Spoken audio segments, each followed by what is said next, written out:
नमस्कार दोस्तों, हमारा यूट्यूब चैनल आपका स्वागत अभिनंदन करता है। उपस्थित है सुनहरा तोता। एक सेठ थे, उन्होंने एक तोता पाल रखा था।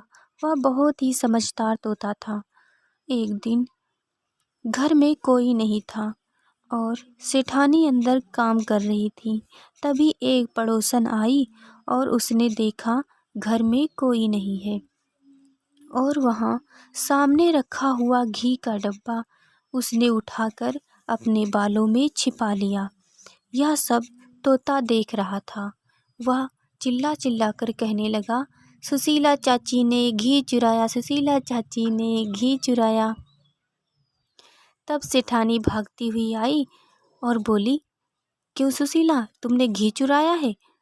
उसने कहा, नहीं जीजी, मैंने तो ऐसा नहीं किया है। देखो, हमारा तोता झूठ नहीं बोलता। अगर तुमने चुराया है तो सच सच बता दो। वह फिर मना करने लगी। तब तोते ने कहा कि इन्हें धूप में खड़ा किया जाए और वह धूप में खड़ा होने से मना कर रही थी। तभी वहाँ सेठ आ गए और तोते की आवाज़ सुनकर बहुत सारे पड़ोसी आ गए। सबने कहा, भाई तोता कह रहा है तो सच ही कह रहा होगा। एक बार धूप में खड़ी हो जाओ ना, अगर नहीं चुराया होगा तो कोई बात नहीं।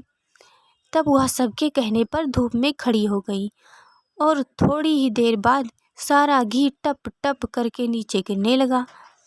तोते ने कहा, देखो, इसने घी चुरा रखा था और बोल रही थी कि मैंने घी नहीं चुराया है।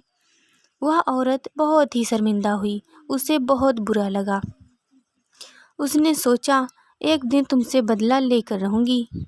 एक दिन सेठ के यहाँ अचानक आग लग गई और उनके घर पर कोई नहीं था।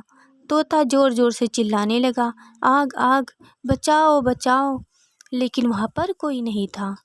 तब वह औरत आई और उसने देखा कि तोता बेचारा पिंजरे में पड़ा चिल्ला रहा है। तब उसने कहा कि उस दिन तुम्हारी वजह से मुझे बहुत शर्मिंदा होना पड़ा था, आज मैं तुम्हें नहीं बचाऊंगी। तोता बहुत ज़ोर ज़ोर से चिल्ला रहा था, बचाओ बचाओ आग, परंतु उस औरत को दया नहीं आई और उसने उस तोते को उसी में जलते हुए छोड़ दिया और तोता बेचारा जलते जलते मर गया। मेरी ये कहानी आपको कैसी लगी, आप कमेंट में ज़रूर बताएं और मेरे चैनल को सब्सक्राइब करें। धन्यवाद।